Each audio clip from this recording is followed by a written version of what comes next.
From calls for youth empowerment to concerns over economic burdens and strategic discussions on future challenges, top Congress leaders share key takeaways from the working committee meet. As the party gears up for the upcoming electoral battle, voices from across the country reflect unity, intent, and a push for change. ये तो उदयपुर चिंतन शिविर का ही resolution है कि जो नौजवान हैं उन नौजवानों को जो है मौका दिया जाएगा और पार्टी नौजवानों को मौका दे रही है।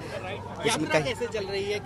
चर्चा हो रही है। यात्रा अच्छी चल रही है। बिहार के लोग इस यात्रा से जुड़ रहे हैं, यात्रा की भावना से जुड़ रहे हैं। मुझे उम्मीद है कि बिहार में खास करके राहुल जी जब जाकर के उस यात्रा में शामिल हुए हैं तो बिहार में जो बदलाव की हुंकार है, बदलाव की आगाज़ है, इस यात्रा के माध्यम से हम लोग बिहार में जो बदलाव की चाहत रखने वाले लोग हैं उनको जोड़ पाएंगे, उनको इकट्ठा कर पाएंगे और बिहार में एक परिवर्तन होगा। उन्होंने कांग्रेस के इतिहास और जो देश में आजकल वातावरण है उसका वर्णन किया है और ज़रूर उनका जो भाषण है वो ये जो AICC का सत्र हो रहा है उसके जो चिंतन मंथन है उस चिंतन मंथन के ऊपर एक बहुत ही रचनात्मक असर डालेगा। First of all, I would congratulate all the team members who have been making this program of the session at Gujarat a grand success, and their arrangements are really top class and we are honored to be here.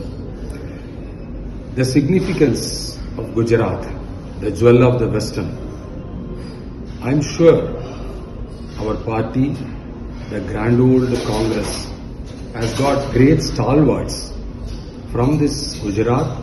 Near about 4 AICC presidents have come out of this Gujarat, and today it's an honor for us to be in this land to revive our party in Gujarat.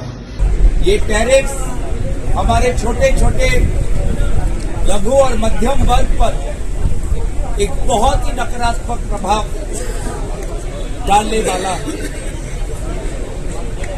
और मुझे अफसोस है कि गुजरात से आए हुए हमारे प्रधानमंत्री उनको जिस प्रकार से नेतृत्व लेना चाहिए था इस विषय पर,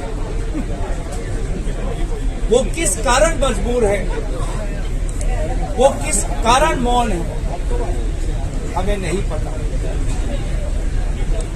और बजाय हमारे छोटे उद्योग किसान को बचाने के बजाय उसके विपरीत ये सरकार पिछले रात को हमारे गरीब और मध्यम वर्ग पर गैस सिलेंडर का दाम 50 रुपए बढ़ाकर उन्होंने और हमारा जीना और मुश्किल कर दिया। पूरे देश के वक्ता जब अपने विचार रखते हैं उनका समावेश करके किस प्रकार भविष्य की चुनौतियों का सामना करना है उस दिशा में AICC का संदेश क्या है।